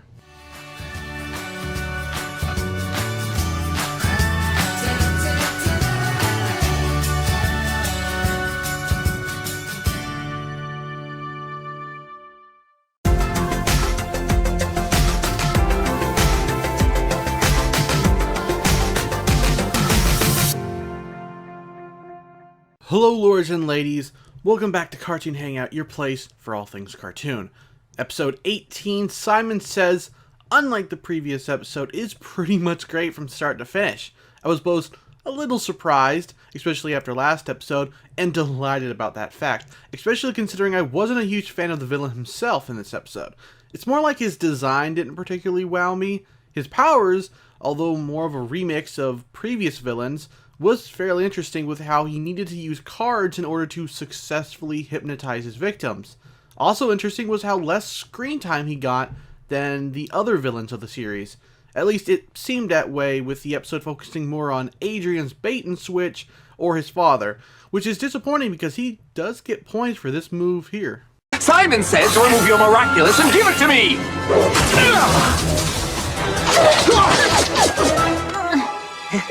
But sadly, everything else going on in this episode, for once, overshadows the villain himself. Speaking of old Gabriel, though, this episode almost threw a monkey wrench into my theory that he was Hawkmoth.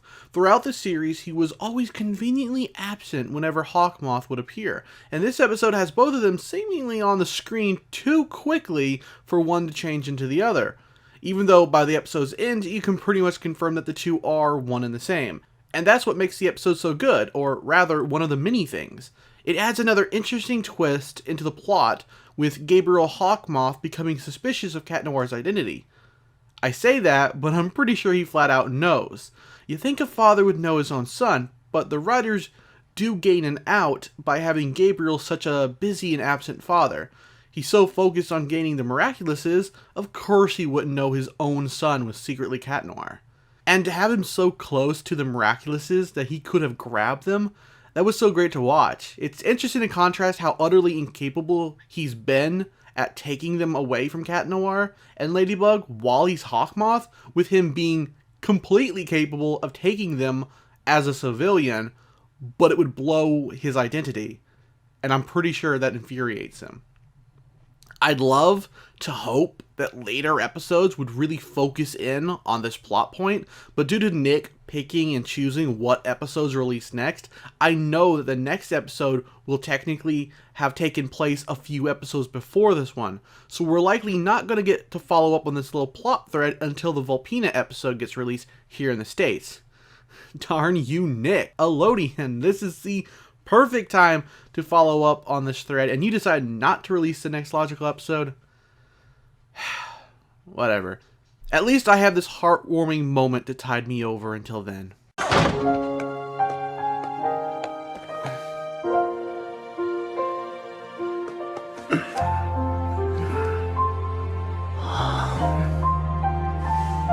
These more recent episodes have really been piling on the good moments, haven't they? There's also Marinette clearly suggesting she'd rather Adrian not put on clothes. Can I put on my clothes first? Sure, if you must. I mean, of course you can. That was so adorable. Moving on, we get to see some repercussions from Marinette saving the day all the time by being grounded by her parents. Obviously, she can't tell them what's going on, so it provides this really intriguing moment where you know it's unfair, but there's also nothing else she can do. I've seen it before in countless other superhero stories, and it just shows you that even doing the right thing will often bring you trouble. But you still have to do those good things, even if you're risking getting in trouble, either by your parents or the principal or whoever. It's a really excellent moment to include. Now, despite a villain I didn't particularly greatly like or dislike, the episode was fantastic from start to finish. It had pretty good action scenes, plenty of laugh-out moments, and some really interesting character moments for Ladybug, Cat Noir, and even Hawkmoth, which I definitely approve of, as well as pretty much confirming my theory about Hawkmoth as being Gabriel, even though the episode does leave some room for them to wiggle out of it. I just doubt they will. I'm pretty sure they're the same character. Okay, they're the same character. They're voiced by the same person. They look the same. They're the same. Okay? End of story. Now, besides the wrinkle in the Hawkmoth storyline, as I've already talked way too much about in this episode, there's also something I forgot to mention in my review of the Origin episodes, as I'd actually missed it and couldn't go back and include it. And that is why Hawkmoth wants the Miraculouses in the first place. Now, I could be off by a lot, but my idea, and I'm sure I'm really late to the party on this one, is that he wants the ring and earrings to revive his dead wife. We see a picture he's holding in the Origin episodes, and we see even more images of her in this one. With the great power bestowed by the Miraculouses, there's definitely a chance he could bring the dead back to life. So, what do you think? Good theory? Bad theory? I mean, if you know for a fact I'm right, please don't spoil it, but just give me your thoughts on it. Maybe I'm just way off base with this one. Anyway, that's my review of Simon Says. I hope you enjoyed the review, and if I somehow managed to leave anything of importance out, or you want me to talk about something I didn't include, leave me a comment down below. And if you could check out my Patreon, I'd really appreciate it. Thanks for watching, and take care.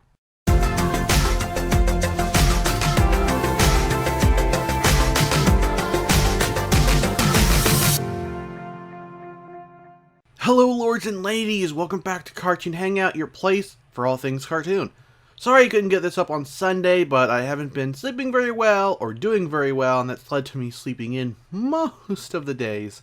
Still, I hope maybe next week I can start delivering the reviews on Sunday like you guys and gals have requested over on Twitter. We're 19 episodes in to Miraculous Ladybug, and we've seen an assortment of different villains ranging from amazing to mediocre. So there's definitely a bar when it comes to whether I find the latest akumatized victim to be interesting or not. With this past Sunday's episode, Pixelator, I have to say I really liked the character.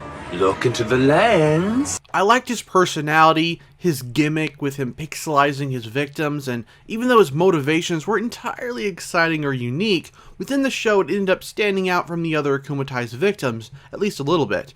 See, everyone Hawkmoth transforms is going through something, whether they've been hurt or experiencing negative emotions in general. But I feel like with Vincent, he was more of a bad person than some of the others in the past. Yes, you could argue that Kim is a bad person, but I mean outside of the usual schoolyard bully trope. Vincent is a vulture, stalking his favorite musician and touting himself as his #1 fan. He's essentially paparazzi garbage. Unlike every other character who's been akumatized in the past, I didn't feel an ounce of sympathy for this character's plight. And while in some stories that would be a telltale sign of bad storytelling, I think it works for Vincent. He doesn't need for us to feel sorry for him. Vincent is clearly an over-obsessed fan, and that gets him taken advantage of, turning him into an even deadlier villain.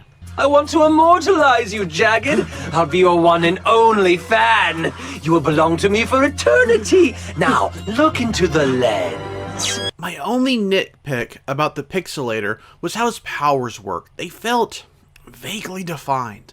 Throughout the episode, I wasn't completely sure if he needed people to clearly look into the camera for him to pixelize him or not. Then there's a matter of him partially pixelizing Ladybug's arm, then later her leg. Her body parts are clearly still there, but she can't feel them anymore or use objects. I think the closest explanation I can come up with on my own is that the writers felt that cutting off her arm and leg and teleporting them into the pixel world, as I've dubbed it, would be a little too mature for this cartoon. There's also the chance I missed something, and Lord knows I've done that in the past, like in my last review, where I guess I was wrong to assume Adrian's mom was dead because I hadn't seen a webisode that I don't recall being released here in the United States yet. As plots go, this episode's story wasn't as good as previous episodes, but it was very comedic, and had me laughing a little bit more than I usually do with this show. That's not me saying the show is unfunny, but there was just a lot of little funny moments, from Marinette being a gopher, to Adrian being trapped in the pixel world with Chloe, and then again as Cat Noir, that really amused me. So on that front, along with a visually interesting villain straight out of an 80s kid fever dream, I'd say this episode more than succeeds. So those are my oddly villain-centric thoughts on this Sunday's episode. Now, let me know yours. That's what the comment section is for, after all. And you thought it was just for asking me bizarre, random, unrelated questions. Silly you. If you enjoyed the review, please consider leaving a like, and also be sure to check out my Patreon for some pretty decent reward tiers in my opinion. Thanks for watching. Take care.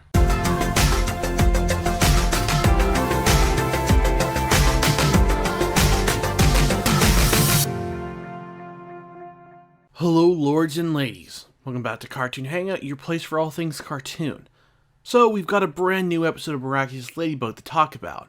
What new exciting villain awaits us? Guitar... villain?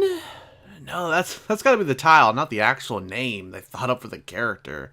I suppose we've had sillier names before, like Dark Cupid, but Guitar Villain seems like less than generic. It's just a description of the character. It'd be like calling Ladybug Lady Hero.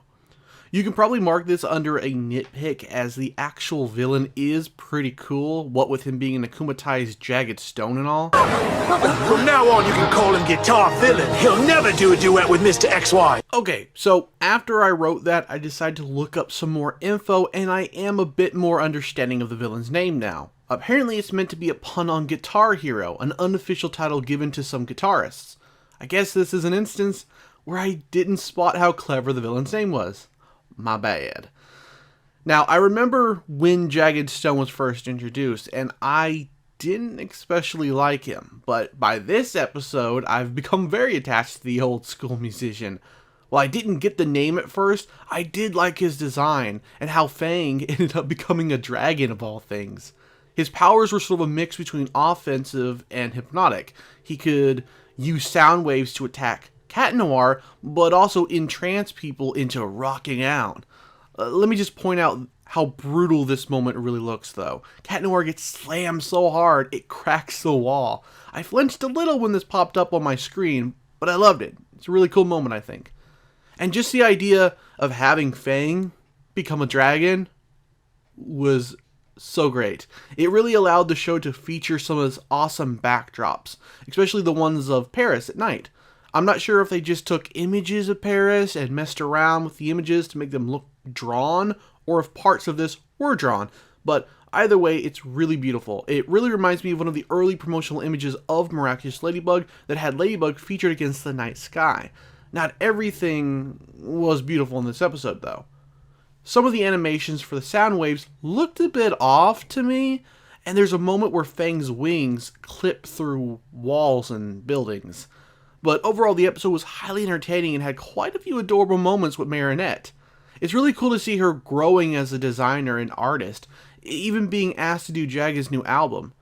The episode didn't quite focus much on her decision to do the right thing and work on the album her way, but I think it's still a neat little lesson about staying true to yourself.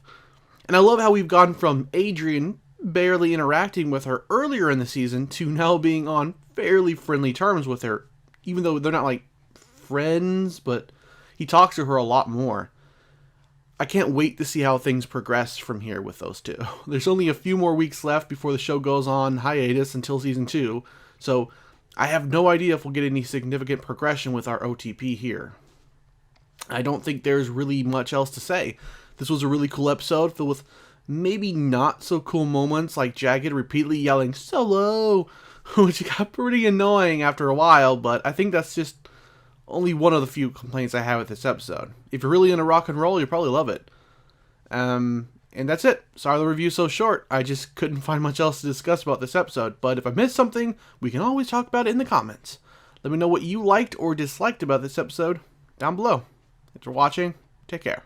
I can't feel my legs anymore. Hold me up. I'm gonna fall over. Is he still around? It's okay, he's gone. You can fall over. This is the happiest day of my life. Rock and roll!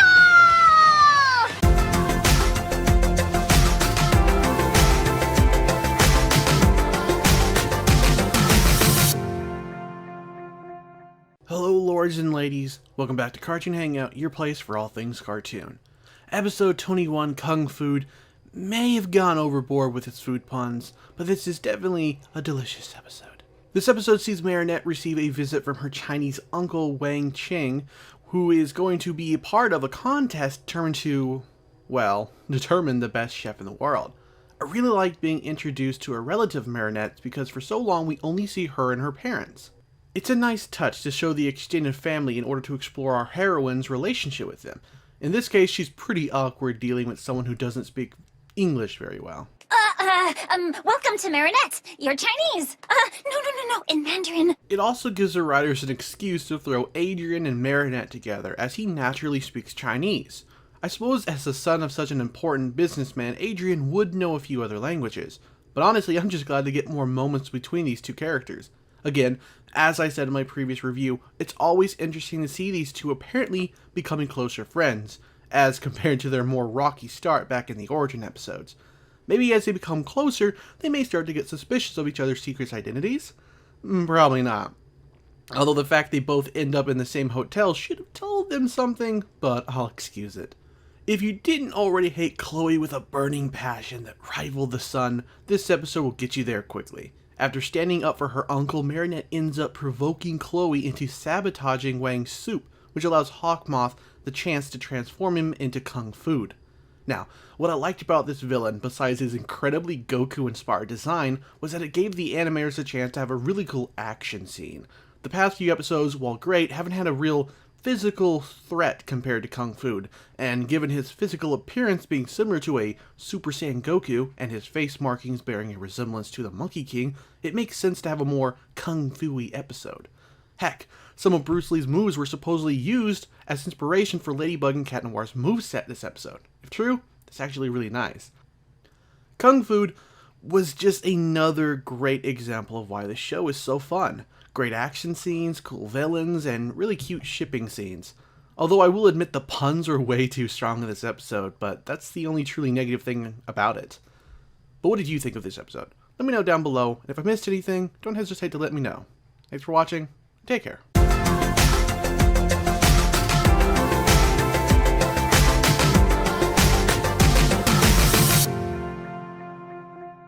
Hello lords and ladies, welcome back to Cartoon Hangout, your place for all things cartoon. Do you like video games? Specifically the fighting genre? And do you like giant robots battling each other?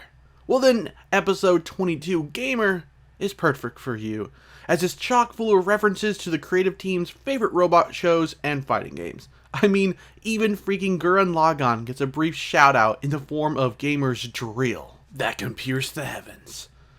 See, the episode has Marinette entering into a game tournament with Adrian, but in the process kicks poor Max out. It's quite actually the most selfish thing I think we've seen from her in a while.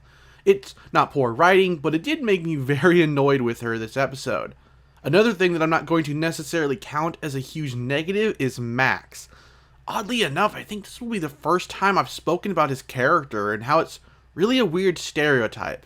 He's the media's version of the geek, or nerd. He wears suspenders, glasses, and uses big words in conversation. This is a travesty. An unequivocal travesty. I'm sure somewhere out there such a person does exist, but for all intents and purposes, this type of nerd exists only in the eyes of people who don't really know many gamers. I'm not counting it as a negative, thanks in part to both Adrian and Marinette being revealed as gamers too. It helps as a counterbalance to the more stereotypical, outdated gamer that is Max. As the villain of the episode, Max does stand out from any of the other akumatized characters, if not for his design, hello again Gurren Lagann, but for his robot. I mean, how many other characters have used a robot? None. Well, at least not a giant one. It takes most of the episode to get there, but we are presented with an amazing robot battle straight out of something like Power Rangers, with the added delight of some Street Fighter references.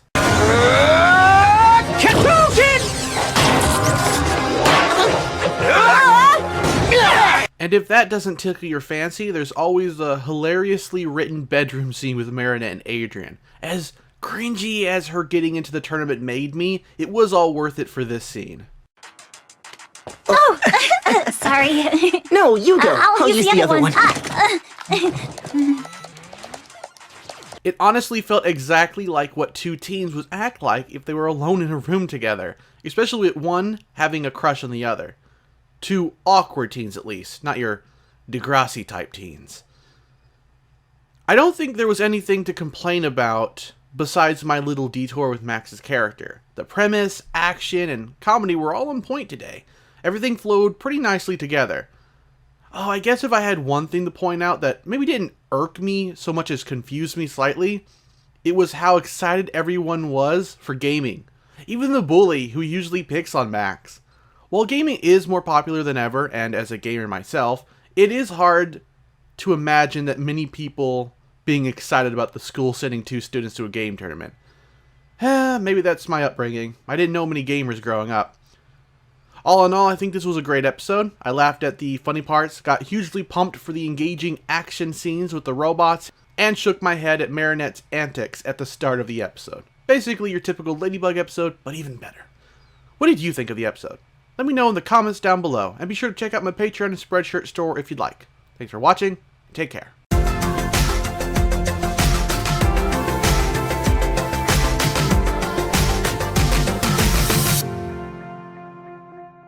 Hello lords and ladies, welcome back to Cartoon Hangout, your place for all things cartoon. In one of my earlier reviews for this show, I mentioned Juleka was one of my favorite side characters from a design standpoint. I just dug her whole look. So it's cool to finally see her get a spotlight in this episode. Ironic given the story for this one. Haunted by a photo curse that prevents her from taking a good picture, Juleka becomes vulnerable to Hawkmoth when, thanks to a nasty trick played by Chloe, she ends up locked in the girls' bathroom and misses being in the class picture. I missed the photo, didn't I? Yeah, another one of Chloe's mean tricks. Why should I expect it to be any different? Nobody ever hears me or sees me. I'm invisible, even in photos. While the stuff about being invisible and being forgotten was a tad corny for my taste, it does at least match the character's personality. So I'm not going to hold it against the writers, because they managed to deliver a really exciting and funny episode.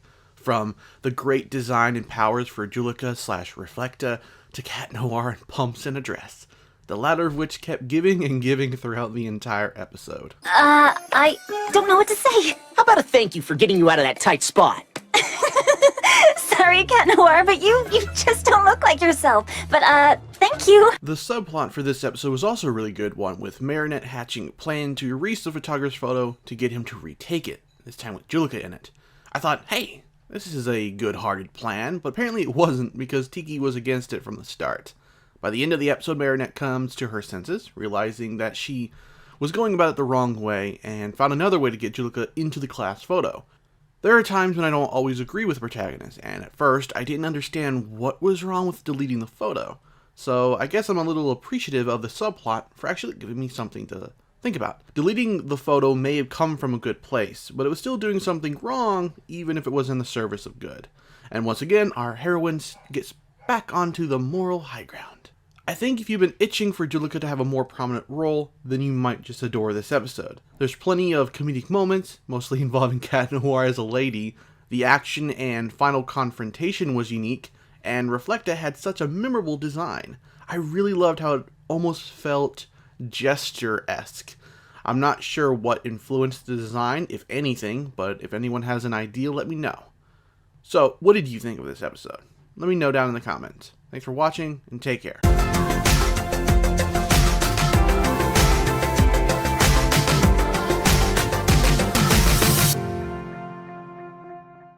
Hello lords and ladies, welcome back to Cartoon Hangout, your place for all things cartoon. Sorry this review is getting to you so late. I had no idea it had aired weeks ago because it never showed up on my DVR. I'm running late on a few other reviews this week, so let's just hope I can get these all up on time. On to the review though. Episode 24, The Puppeteer, switches things up a slight bit when it comes to Miraculous Ladybug's formula. Yes, the new villain, an akumatized Manon, still takes control of people much like a couple of other Ladybug villains from this season.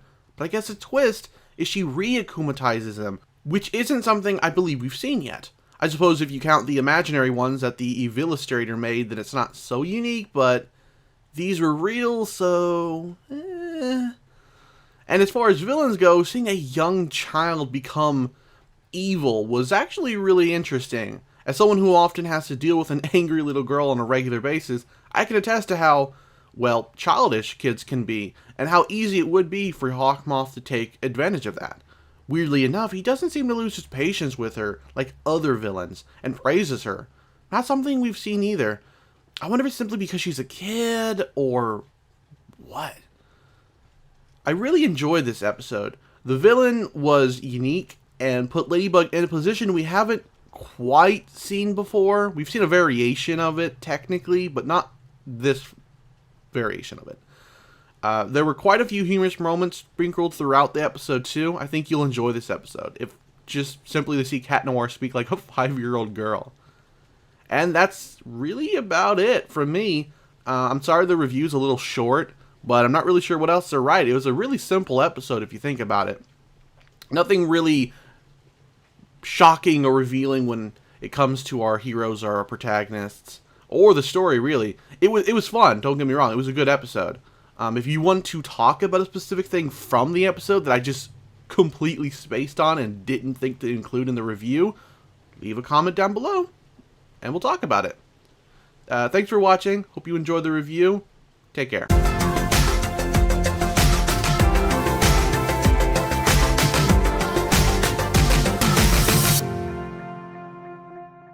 Hello lords and ladies, welcome back to Cartoon Hangout, your place for all things cartoon. Shaking things up from our typical episode, Antibug starts us off with an already akumatized Sabrina, then gives us an akumatized Chloe immediately after. It's fun when episodes that are usually really formulaic in how their stories get started decide to switch things up like this. And while Vanisher was an okay villain, kind of befitting Sabrina if you think about it, it was Antibug that was actually the standout of the episode. Again, fitting given the episode is titled Antibug, not Vanisher. I'd absolutely love to get more episodes like this. It was almost a faux arc, if you squint hard enough. What I mean is I'd like to see Season 2 take a more arc-driven direction, where episode stories would flow into one another. Maybe a storyline picks up in one episode, is carried into the next, then gets wrapped up in the third, or even a later episode.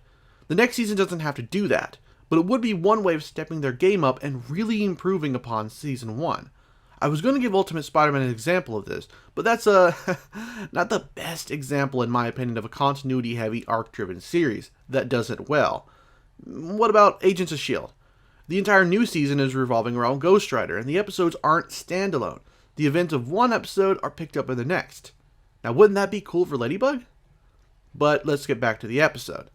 At this point, I think we've nearly exhausted all of Marinette's classmates as villains, although I could be wrong.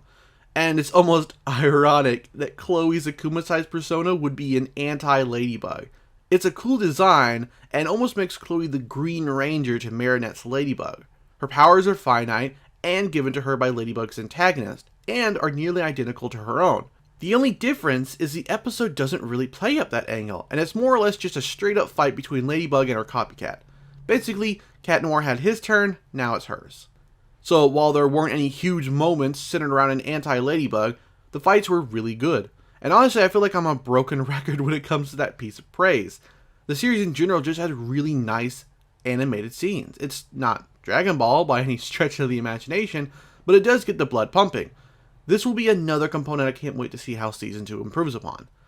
Besides all that, we get to watch Marinette learn to take some advice when it's offered. It's not the most standout lesson the show has taught our protagonist, and it's not really all that good either. I mean, sure, she could have listened to Chloe and gotten rid of Sabrina's Akuma quicker, but it was no skin off her back. She almost immediately, upon realizing it wasn't in the bag, destroys the pen. Maybe the legend would have come off better if, by not listening to Chloe, Cat Noir gets really hurt, or a citizen gets hurt, or Vanisher gets away. Instead, it jumps from that moment to taking Tiki's advice, then Cat Noir's advice, as if it was some huge thing. But it wasn't. Luckily, that wasn't so big a gripe for me that it ruined the episode. Antibug was still a fun look at an evil ladybug, even if they didn't quite play with it that much. And it showed us a different setup to an episode from the formula that's been established for over 20 episodes now. And that's it from me. What did you think of the episode? Did you think not enough was done with an evil ladybug copycat? Would you want to see more episodes like this? Let me know all of this and more down in the comments. Thanks for watching, and take care.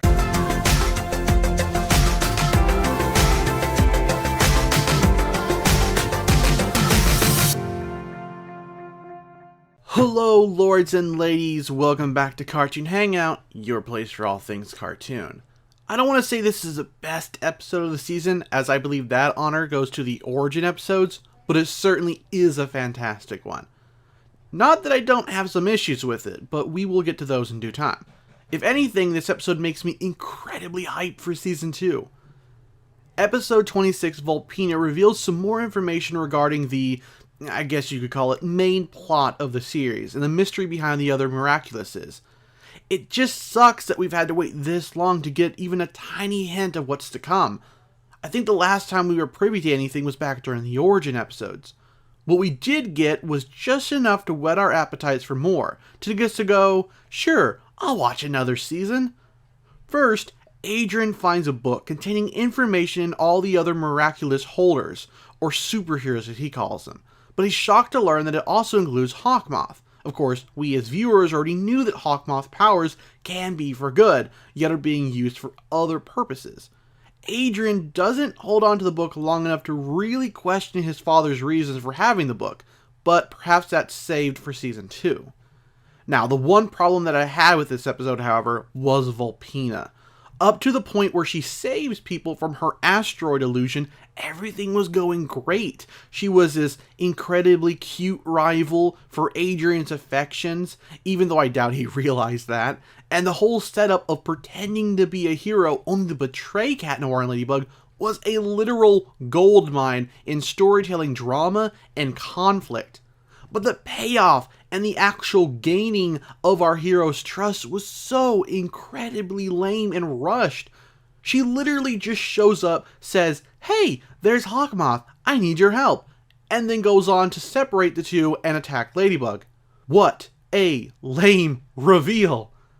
I don't know exactly where they could have trimmed the fat, but surely some part of the episode could have been cut down a bit to allow a more satisfying build-up to the betrayal?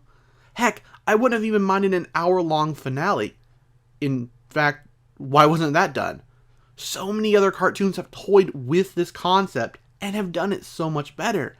Miraculous Ladybug is a fun show, but they really screwed landing here.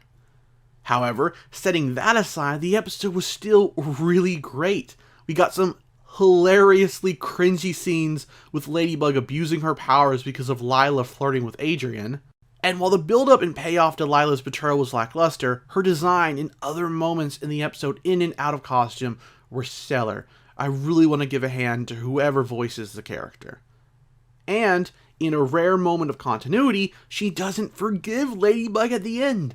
That's never happened before. Everyone returns to normal, yet Lila stays mad, which seems to hint at the possibility of her becoming akumatized again. This was such a great twist, especially for the season finale. If anything, this could tell us that villains may have more twists in Season 2. Maybe we'll have more story arcs. I don't know, I'm just speculating.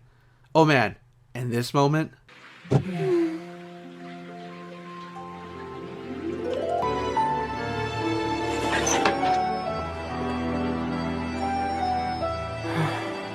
It's not as emotional as previous similar moments, such as the rain scene in the origin episode, which I criminally never mentioned in my reviews before, sorry, or the one time Ladybug said Cat Noir was just a friend, or something along those lines.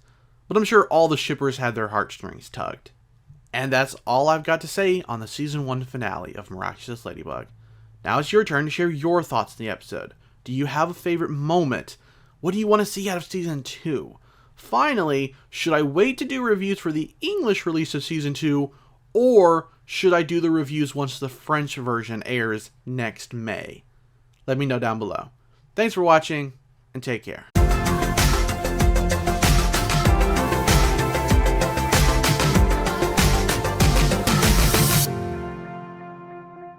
Hello, lords and ladies. Welcome back to Cartoon Hangout, your place for all things cartoon.